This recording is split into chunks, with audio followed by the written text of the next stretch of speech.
More than 70 years ago, a UFO mystery began. We know something strange landed in a field at Roswell in New Mexico back in 1947, but just what was it?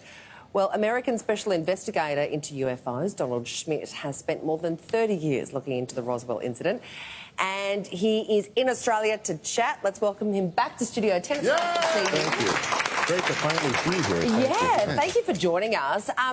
Tell us about the Roswell story. Something strange landed there. Something strange crashed. A weather balloon? Well, not according to the witnesses. In fact, on Tuesday, July 8th of 1947, the United States military put out a press release stating that they actually captured a flying saucer. And we're talking at the time, the first squadron in charge of the atomic bomb. So these were hardly a bunch of amateurs who were just looking for some excitement, you know, to ride them through that hot summer down in New Mexico. And 5 hours later, Washington intervenes and goes, "No, you didn't. It's just a weather balloon with a radar reflector kite."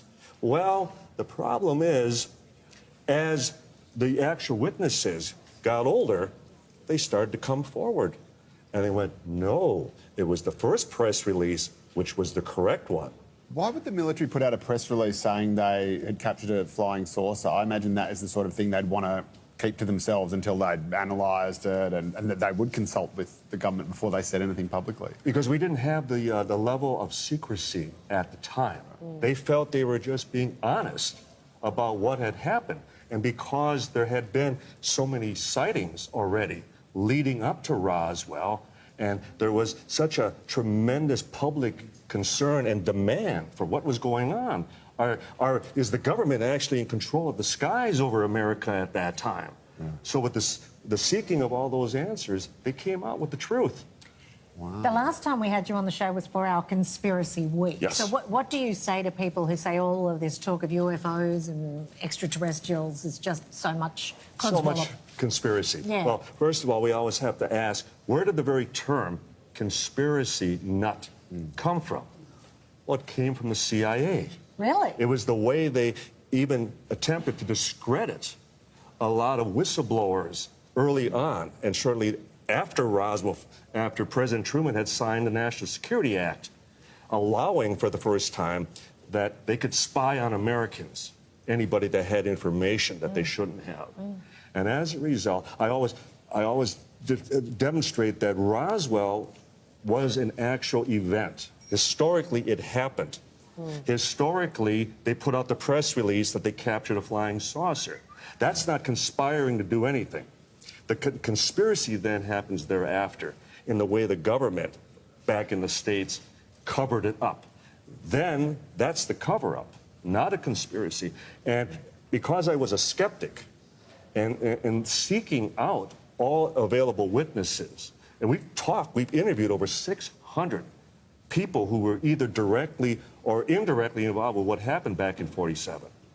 They're all saying it happened. What did they say? What did they receive? They're saying that not only the materials were not made on this earth, that it was paper-thin, weightless metal-like material that you couldn't cut, you couldn't bend, even a bullet wouldn't penetrate. So these are people who say they saw it, they touched it. They held it right in their hands. So where is this evidence? Where is it, this material evidence? Originally and historically, it all went to Foreign Technology Division at Wright-Patterson Air Force Base in Dayton, Ohio. This was a predecessor to the now famous Area 51. Right. And we've had many witnesses who were on the receiving end there at Wright-Patterson, who did the testing, did the analysis, and the fact that even there they concluded that the materials were not made on this earth. Right. And this was more than 70 years ago. Why have they not been back? Or do you think that they have come back and we're just not being told about it? It seems strange that the United States government has done everything they can to dismiss the subject, make it just a silly season, conspiracy buff topic.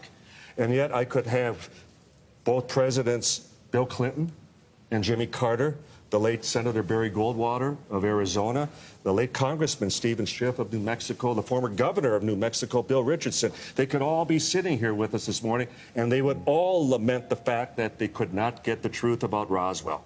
Yeah. And to me, that makes it the biggest story of the millennium. The idea that something of that magnitude is being covered up, and we need to be told the truth. Just getting back to the evidence of it, if an alien spacecraft did crash, number one, they're not very good at piloting. You can fly across the universe, but as soon as you come into the atmosphere, you go, oh, I just lost control and hit a cactus. That's the thing I struggle to comprehend. Absolutely. How can they have such advanced technology to get here and then just crash their ship? And if they did crash their ship, then where did they go, or where are their bodies? Where are the aliens? Were they Okay. recovered? First of all, do we ever believe that we will reach a point in our technology that there will be no more plane crashes, no more automobile crashes, nobody will ever die again?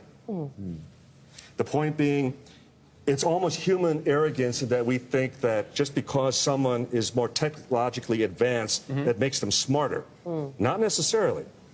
And if something can be put together, it can also be taken apart. It can also fail. Were their bodies recovered, though? Yes, there were bodies, and we 'Cause have... I've seen the alien autopsy videos, and I've got... That's a hoax. Like, that, what's that? Yeah. Oh, that's just a prop from our movie, Roswell, Oh, right. at our museum. That's just a prop. See? I can see straight through it. Very good. You're I hired. pulled the wool over my eyes. Next investigation, you're coming Yeah. along. But mannequin's a terrible actor, by the way, too. But we have first-hand witnesses as far as up to full bird colonels who saw the bodies, And who what do they look described, well, one of the humanoid in the sense that they didn't look much different than us, but very short in stature, larger heads, disproportionate eyes, not the inflatable dolls that you see at fairs around the world, but something that looked advanced, but yet it was, as one of the witnesses said, they sure weren't from Texas. You've toured with William Shatner from Star Trek. Is he a believer? He would pepper me with questions the first time I met him. And we sat in a limo across from one another, and he kept leaning forward and, what about this? What about that? And I love the fact that he was playing Captain Kirk with me, and he often did. And he would question the vast distances and traveling from point A to B, and just wonderful times with him. And I miss him. It's been a long time, so... Well, Donald Schmidt is actually in Australia to give a series of talks in Sydney and Melbourne. For all the details and bookings, you can head to ufor.asn.au. Donald, thanks for joining us this So morning. good to be here. Thank you.